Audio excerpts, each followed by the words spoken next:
Boeing rolled out its first 747 at its Everett, Washington plant in 1968. The jumbo jet, as it became known, quickly revolutionized air travel for the world. But last week we learned its days are numbered. And here is Kris Van Cleave. July has been a tough month for fans of the 747.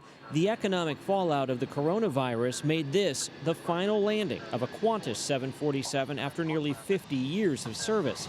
Just days earlier, British Airways grounded its entire 747 fleet, and Wednesday, Boeing announced it'll fill the final order for the iconic jet dubbed the Queen of the Skies in 2022.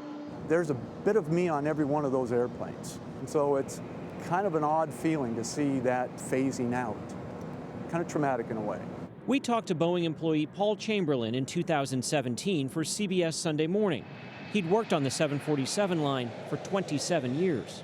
Every time it takes off, I get goosebumps to think that something this big, something this awesome, just lifted off. In 1966, Pan Am asked Boeing for the biggest airliner ever.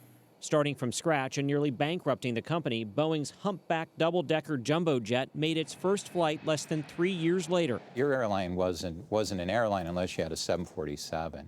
Boeing historian Michael Lombardi in 2017. Because of its size, because of the economy, because of its range, it made flying affordable. The 747's 4 engines carried the space shuttle across the country and 5 U.S. presidents around the world. Hi, good morning.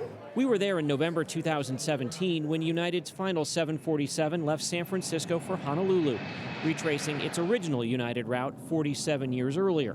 Thomas Lee was there at the beginning. Why was it so important for you to be here today for this flight? Well, having been on the first flight of the 747, naturally it's a wonderful opportunity to be on the last flight. While its passenger days are dwindling, 747s will fly for years to come as freighters and as the new Air Force One. 5 decades later, the final chapter in this Queen's reign.